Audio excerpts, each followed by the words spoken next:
നമസ്കാരം. ഈ മണിക്കൂറിലെ ഏറ്റവും പ്രധാനപ്പെട്ട ഒരു വാർത്തയാണ് ഇപ്പോൾ പുറത്തു വരുന്നത്. എല്ലാവരിലേക്കും നിങ്ങൾ ഈ വാർത്ത ഇപ്പോൾ തന്നെ ഷെയർ ചെയ്യുക. സംസ്ഥാനത്ത് സാമൂഹ്യ സുരക്ഷാ ക്ഷേമനിധി ബോർഡ് പെൻഷൻ 1600 രൂപ ലഭിക്കും. നമുക്ക് എല്ലാവർക്കും തന്നെ മറ്റൊരു സന്തോഷകരമായിട്ടുള്ള വാർത്ത കൂടി ഈ സമയത്ത് വരികയാണ്. സർക്കാരിൻ്റെ ഭാഗത്ത് നിന്ന് പ്രധാനപ്പെട്ട കുറച്ച് തീരുമാനങ്ങൾ വരുന്നു.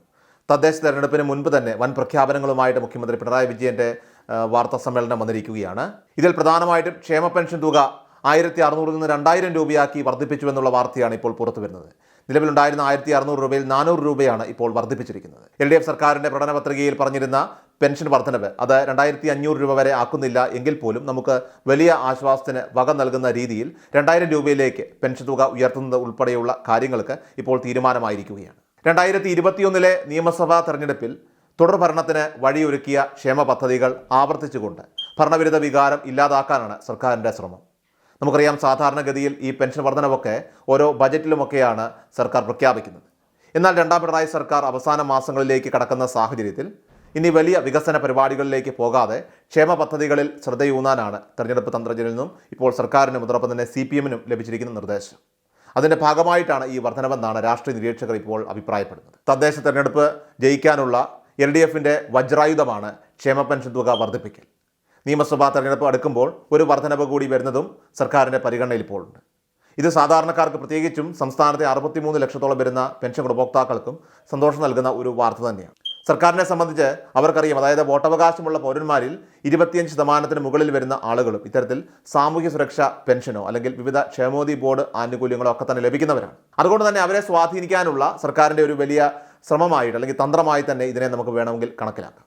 അതുമാത്രമല്ല, ഈ പെൻഷൻ തുകയിൽ വർധനവ് ഏർപ്പെടുത്തുമ്പോൾ മസ്റ്ററിങ് അതോടൊപ്പം തന്നെ മറ്റ് സർട്ടിഫിക്കറ്റുകളൊക്കെ സമർപ്പിച്ചിട്ടുള്ള എല്ലാവർക്കും തന്നെ ഈ വർധനവ് ബാധകമാകും. സർക്കാർ വർദ്ധിപ്പിക്കുന്ന ആനുകൂല്യങ്ങളും ഒക്കെ തന്നെ വിതരണം ചെയ്യുന്ന സഹായങ്ങളും എല്ലാം തന്നെ യാതൊരു മുടക്കവും കൂടാതെ ഇത്തരത്തിൽ എത്തിച്ചേരുകയും ചെയ്യുന്നതാണ്. നവംബർ മാസം മുതലായിരിക്കും 2000 രൂപ വീതം നിങ്ങൾക്ക് വർദ്ധിപ്പിച്ച പെൻഷൻ തുക ലഭിച്ചു തുടങ്ങുക. അതുപോലെ പെൻഷൻകാർ എന്നിവർക്ക് നൽകാനുള്ള ഒരു ഗഡു DA കുടിശ്ശിക 4% നവംബറിലെ ശമ്പളത്തോടൊപ്പം തന്നെ നൽകുമെന്ന് മുഖ്യമന്ത്രി വ്യക്തമാക്കിയിട്ടുണ്ട്.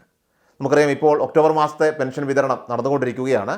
ബാങ്ക് അക്കൗണ്ടുകളിലേക്ക് ഈ തുക ട്രാൻസ്ഫർ ചെയ്തിരിക്കുകയാണ്.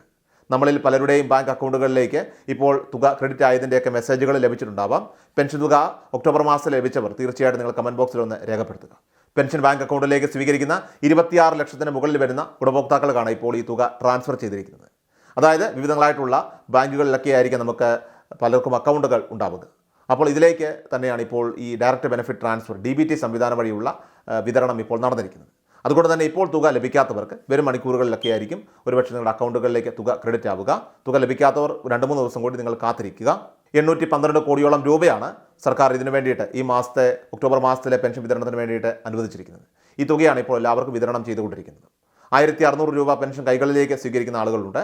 അതായത് വീടുകളിലേക്ക് സഹകരണ സംഘങ്ങളിൽ നിന്നും ജീവനക്കാരെത്തി ഇത്തരത്തിൽ തുക കൈമാറുന്നവരുണ്ട്. അപ്പോൾ അത്തരം ആളുകൾ അല്പം കൂടി ക്ഷമയോടുകൂടി നിങ്ങൾ കാത്തിരിക്കണം. അവർക്ക് 1-2 ദിവസത്തേക്ക് കാലതാമസമൊക്കെ ഒരുപക്ഷെ ഈ മേഖലകളിലൊക്കെ അനുഭവപ്പെട്ടേക്കാം. എങ്കിലും വിതരണം ഇപ്പോൾ ആരംഭിച്ചതുകൊണ്ട് തന്നെ എല്ലാ മേഖലകളിലേക്കും വളരെ വൈകാതെ തന്നെ കൈകളിലേക്കുള്ള പെൻഷൻ തുകയുടെ വിതരണവും തടസ്സം കൂടാതെ നിങ്ങൾക്ക് എത്തിച്ചേരുന്നതാണ്. ഇതോടൊപ്പം തന്നെ കേന്ദ്ര സർക്കാരിൻ്റെ പെൻഷൻ വിഹിതം 200, 300, 500 എന്നിങ്ങനെ പ്രത്യേകിച്ച് വിതരണം ചെയ്യുന്ന രീതിയുണ്ട്. അത് ഏകദേശം 8.5 ലക്ഷത്തോളം വരുന്ന ആളുകളാണ് ഇത്തരത്തിൽ NSAP എന്ന് പറയുന്ന സ്കീമിലുള്ളത്. നാഷണൽ സോഷ്യൽ അസിസ്റ്റൻസ് പ്രോഗ്രാം അവരുടെ പ്രായത്തെയും അതോടൊപ്പം തന്നെ പെൻഷൻ പദ്ധതിയും ഒക്കെ കൂടി പരിഗണിച്ചാണ് അങ്ങനെയുള്ളവർക്ക് കേന്ദ്ര സർക്കാരിൻ്റെ പെൻഷൻ വിഹിതം കൂടി ചേർത്ത് 1600 രൂപ ലഭിക്കുന്നത്. അപ്പോൾ അങ്ങനെ വരുമ്പോൾ കേന്ദ്ര സർക്കാരിൻ്റെ വിഹിതം പ്രത്യേകമായിട്ട് വിതരണം ചെയ്തോളാം എന്ന് കേന്ദ്ര സർക്കാർ തന്നെ മുൻപ് അറിയിച്ചിട്ടുള്ളതാണ്. അതേ രീതി ആയതുകൊണ്ട് തന്നെ നിലവിൽ കേന്ദ്ര സർക്കാരിൻ്റെ വിഹിതം പ്രത്യേകമായിട്ടാണ് നമ്മുടെ അക്കൗണ്ടുകളിലേക്കെല്ലാം തന്നെ ക്രെഡിറ്റ് ആകുന്നത്. എന്നാൽ ആ തുക വിതരണം ചെയ്യുന്നതിനാവശ്യമായിട്ടുള്ള ഫണ്ട് ഉൾപ്പെടെ സംസ്ഥാന സർക്കാർ കൈമാറിയിട്ടുണ്ടായിരുന്നു. അതും ഈ സമയത്ത് തന്നെ ഇതിനോട് ഒപ്പം തന്നെ വിതരണം ചെയ്യുന്നതായിരിക്കും. വളരെ പ്രധാനപ്പെട്ട ഈ അറിയിപ്പ് നിങ്ങളുടെ സുഹൃത്തുക്കളിലേക്കും അതോടൊപ്പം നിങ്ങൾക്ക് പരിചയമുള്ള വാട്സപ്പ് ഗ്രൂപ്പുകളിലേക്കും എല്ലാം തന്നെ ഷെയർ ചെയ്യുക. മറ്റൊരു വാർത്താ അപ്ഡേറ്റുമായിട്ട് വരാം. അതുവരേക്കും നന്ദി, നമസ്കാരം. കൃഷാൽ മീഡിയ എല്ലാ ദിവസവും വാർത്തകളും അറിയിപ്പുകളും ഡെയിലി അപ്ഡേറ്റ്സും ലഭിക്കാൻ ഇപ്പോൾ തന്നെ ചാനൽ സബ്സ്ക്രൈബ് ചെയ്യുക, ഫോളോ ചെയ്യുക. നിങ്ങളുടെ ലൈക്കും ഷെയർ നൽകി ഞങ്ങളെ സപ്പോർട്ട് ചെയ്യുക. നിങ്ങളുടെ അഭിപ്രായങ്ങൾ കമന്റ് ബോക്സിൽ രേഖപ്പെടുത്തുക.